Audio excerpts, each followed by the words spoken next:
Salutations! Ouh, je commence à fatiguer un petit peu, hein. C'est la 3e vidéo du guide, que je tourne d'ailleurs à la suite des autres, comme une véritable brute. Les cernes commencent à se marquer, ce sont les lumières qui m'explosent les yeux. Peut-être que dans la 4e vidéo que je vais tourner après, parce que j'en prévois 4, je saignerai complètement des yeux. Peut-être qu'ils exploseront au cours de la vidéo, auquel cas je serai obligé de nettoyer mon objectif, ce qui serait relativement chiant. Peu importe, je me reposerai ce week-end, mes yeux repousseront. Vampire Power. Power! Le dilemme du jour maintenant est peut-être le plus intéressant pour moi. D'ailleurs, je dis que c'est la 3e vidéo du guide, mais je pense qu'elle sortira en 4e. C'est difficile à suivre. Bref, iPhone 12 ou iPhone 12 Pro. J'aimerais bien la sortir le jour de la sortie de l'iPhone 12 et de l'iPhone 12 Pro. Ça serait logique. Donc là, je reconnais que le choix est assez prise de tête. Mais ce n'est pas si compliqué que ça au fond, vous allez voir.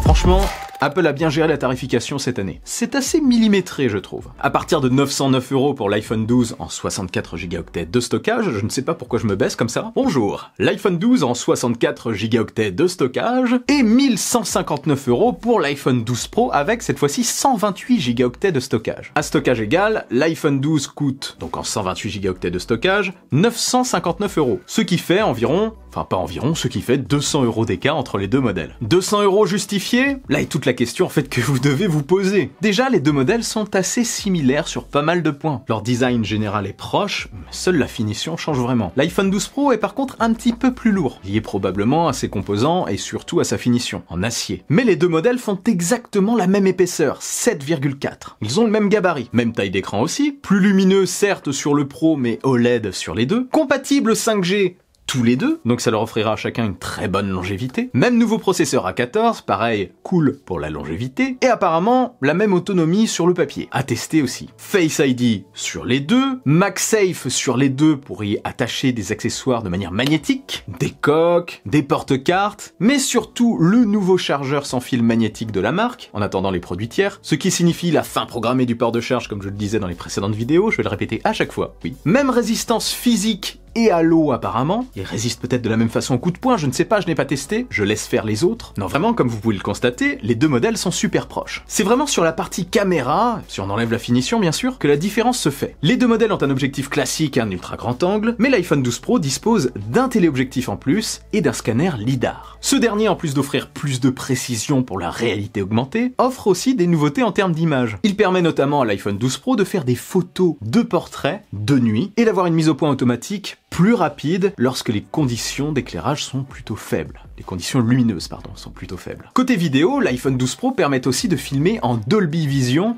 mais en 60 fps contre 30 fps pour l'iPhone 12. Notez que le téléobjectif optique dont je parlais tout à l'heure sera plus précis que le simple zoom numérique de l'iPhone 12, forcément. Ah oui, au passage, petite fourberie d'Apple, hein, ils parlent d'un zoom optique x4, mais ils partent de l'ultra grand angle pour le calculer. Donc on est toujours sur un zoom optique x2. Je trouve franchement cette décision, ce choix assez limite, et c'est plutôt contestable. Team là, c'est pas terrible, hein. Bref, passons à la suite. Pour finir, l'iPhone 12 Pro sera compatible avec l'Apple Pro RAW, une nouvelle technologie, enfin un nouveau format qui sera déployé prochainement. Sinon, sur tout le reste, l'iPhone 12 reste quand même très proche, en tout cas sur le papier, de l'iPhone 12 Pro, côté photo et vidéo en tout cas. Enfin sur tout ce qui reste classique, tout ce que les gens utiliseront principalement au quotidien. Alors maintenant la question n'est pas de savoir si ça vaut globalement 200 €, mais plutôt si ça les vaut pour vous. En gros, avez-vous besoin de tout ça? Je parle de tout ce qu'il y a sur l'iPhone 12 Pro. Si vous aimez vraiment la photo et la vidéo et que vous voulez exploiter à fond l'iPhone, vraiment à fond de ce côté-là, dirigez-vous forcément plus vers l'iPhone 12 Pro. Il vous offrira beaucoup plus de possibilités. Par contre, si vous voulez juste faire de belles photos et prendre de belles vidéos, avoir un usage entre guillemets classique du produit, eh bien l'iPhone 12 vous suffira largement. Il est fait pour vous. Je trouve que cette année, on a vraiment une séparation claire entre la gamme classique